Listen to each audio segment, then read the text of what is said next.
First of all congrats అండి. Thank you so much. Of course మీరు పథకాలు గెలవగానే చెప్పాను, బట్ నేరుగా చెప్పడం అనేది ఆ హ్యాపీనెస్ అనమాట. థ్యాంక్ యూ అండి, thank you so much. Tollywood strongest women Pragathi ఎలా తీసుకుంటారు దీన్ని? కాంప్లిమెంట్. చాలా కష్టపడ్డాను ఆ పేరుకి, so I'll take it. Thank you.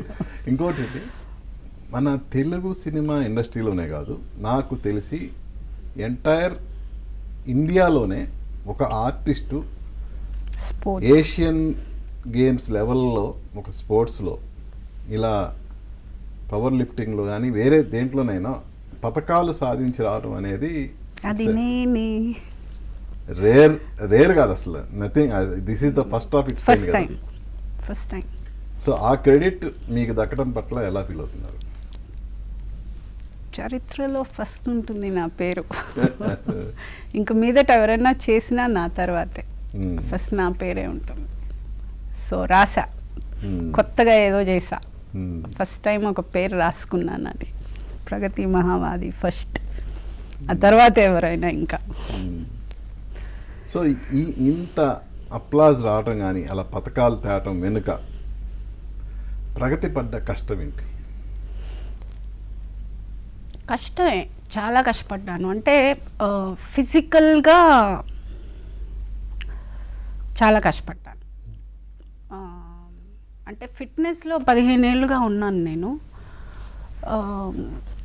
So power lifting shift అయినప్పుడు నేను ఇది మామూలుగానే ఉంటుంది, అంటే ఫిట్నెస్ చేస్తున్నాను ఆల్మోస్ట్ 1.5 to 2 hours రోజు చేస్తున్నాను కాబట్టి చేయొచ్చు అనుకున్నాను. కాదండి, అది చాలా డిఫరెంట్ ఫిట్నెస్కి ఈ స్ట్రెంగ్త్ ట్రైనింగ్కి, ఎస్పెషల్గా ఇంత వెయిట్స్, ఆ పోస్చర్ కరెక్షన్ కానీ అదంతా చాలా చాలా కష్టపడ్డాను. అంటే ఎక్కడ నొప్పి పుడుతుందంటే చెప్పలేను, ఇంకా ఇది నొప్పి అని చెప్పలేము. ప్రతిదీ తల నుంచి పాదం వరకు ఎవ్రీథింగ్ యూస్ టు ఏక్, ప్రతిదీ నొప్పి. కూర్చోవాలన్నా కష్టమే, ఒక వాటర్ బాటిల్ తీసుకుని మంచినీళ్ళు తాగాలన్నా, రాత్రులు నిద్ర పట్టేది కాదు. పొద్దున్న లేచి అబ్బో మనకు వద్దురా ఓబు ఇది అనుకున్న చాలాసార్లు గివప్ ఇచ్చేద్దాము అనుకొని మళ్ళీ అదే రోజు వెళ్ళడం జరిగింది. మేబీ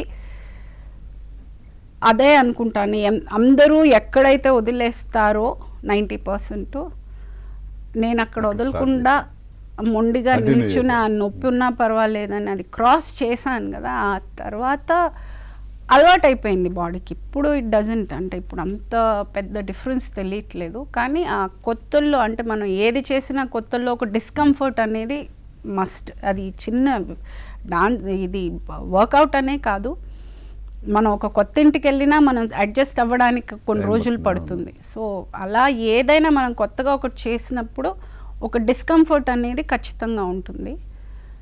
అది నాకు ఉండింది, అది దాటుకుని నేను వచ్చాను కాబట్టి ఈరోజు ఇక్కడ ఉన్నా.